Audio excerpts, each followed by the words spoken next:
'Tis so sweet to trust in Jesus, just to take him at his word, just to rest upon his promise, just to know thus saith the Lord. Jesus, Jesus, how I trust him.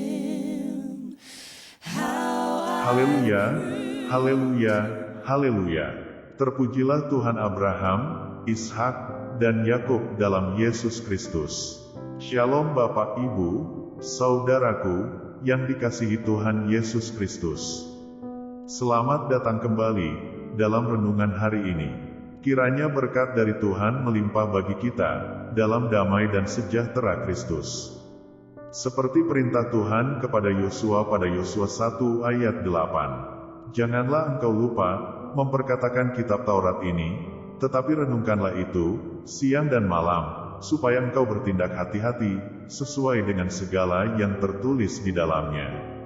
Sebab dengan demikian perjalananmu akan berhasil, dan engkau akan beruntung. Sebelum kita membuka, membaca, dan merenungkan firman Tuhan, mari kita berdoa, memohon pertolongannya. Bapa kami yang di surga, Bapa yang maha baik, dan maha pengasih dalam Yesus Kristus, Tuhan dan Juru Selamat kami yang hidup.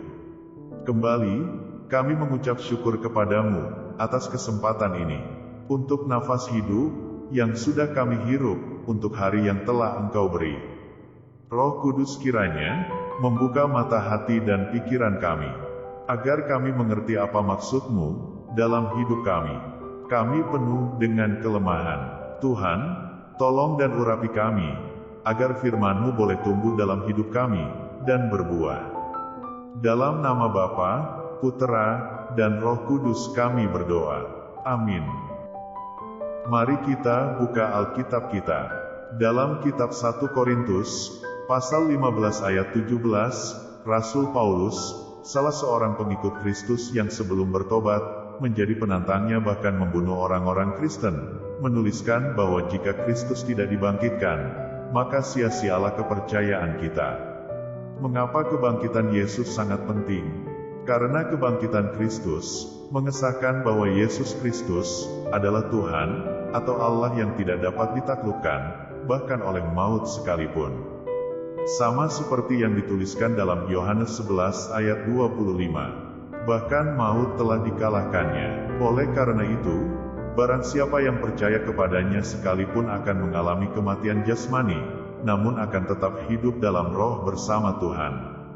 Dan kebangkitannya menunjukkan kebenaran dari pernyataannya, bahwa ia akan bangkit pada hari yang ketiga. Inilah yang menjadi pusat dari kabar baik yang diberitakan Yesus selama di dunia. Dengan kebangkitannya, menjadi berita sukacita yang sempurna, dan sejati bagi umat manusia yang percaya kepadanya. Kebangkitan Kristus ini, sebagai bukti bahwa maut telah dikalahkan. Seperti yang tertulis dalam 1 Korintus 15 ayat 55-57, Hai maut, di manakah kemenanganmu? Hai maut, di manakah sengatmu? Sengat maut ialah dosa, tetapi syukur kepada Allah, yang telah memberikan kepada kita kemenangan oleh Yesus Kristus, Tuhan kita. Walaupun dalam kehidupan ini, masih ada kematian secara fisik, namun dengan kebangkitan fisik Kristus, menjamin kekekalan di surga. Ini juga yang mendorong agar kita sebagai orang percaya tetap kuat dan bertekun dalam persekutuan dengan Tuhan. Sama seperti yang dituliskan dalam 1 Korintus 15 ayat 58. Karena itu, saudara-saudaraku yang kekasih, berdirilah teguh, jangan goyah, dan giatlah selalu dalam pekerjaan Tuhan. Sebab kamu tahu, bahwa dalam persekutuan dengan Tuhan jerih payahmu tidak sia-sia. Ketika murid-murid Tuhan Yesus, yang masih dalam ketakutan, karena kematian Yesus, berkumpul pada Paskah pertama, tiba-tiba Tuhan Yesus muncul di tengah-tengah mereka, dengan mengucapkan sebuah kalimat, yang sungguh menjadi dambaan, umat manusia sepanjang sejarah, damai sejahtera bagi kamu. Sambil menunjukkan telapak tangannya, yang bekas dipaku, dan rusuknya yang telah ditusuk. Rasul Yohanes kemudian melaporkan bahwa murid-murid itu bersukacita ketika mereka melihat Tuhan. Yohanes 20 ayat 19-20. Di tengah dunia yang menakutkan ini, ekonomi yang tidak stabil, peperangan, penyakit, sebagai manusia, kita pasti merasakan dampaknya.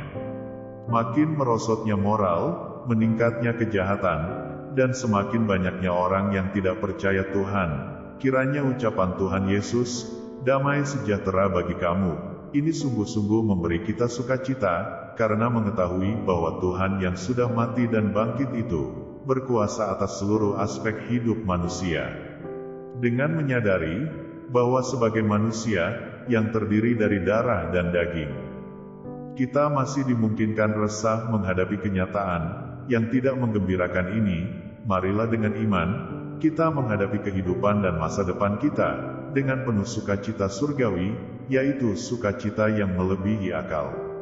Dengan penuh keyakinan, bahwa dengan kebangkitannya, segala kuasa di bumi dan di surga, telah diberikan kepadanya, serta yakin dengan janjinya, untuk senantiasa menyertai kita. Kiranya Paskah tahun ini, membawa suatu perubahan besar dalam kehidupan pribadi, keluarga, maupun pelayanan kita.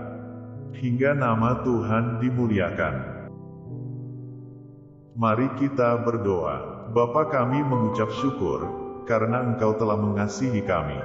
Dalam keagungan-Mu, Engkau masih berkenan menilik kami. Kami sudah membaca dan merenungkan firman-Mu. Biarlah melalui firman-Mu, kami boleh menjadi pelaku-pelaku firman. Baik hamba-Mu, yang telah membuat bahan renungan, dan memberitakan firman-Mu, juga bagi setiap jiwa yang mendengarkan.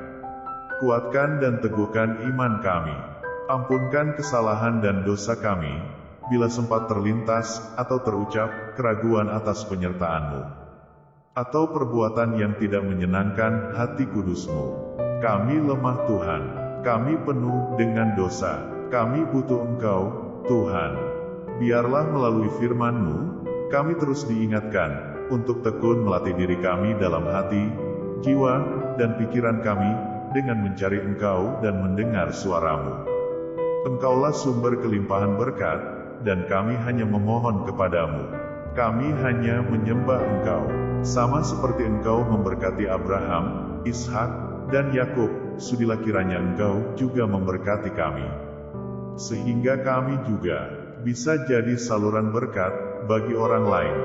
Berkati pemimpin bangsa dan negara kami, serta pemimpin daerah di mana kami tinggal, agar memimpin dengan bijaksana. Biarlah mereka yang mengakui Engkau sebagai Tuhan dan Juru Selamatnya, yang Engkau percayakan, memegang jabatan di negara ini, bisa menjadi contoh dan terang. Berkati dan lindungi kami sepanjang hari ini.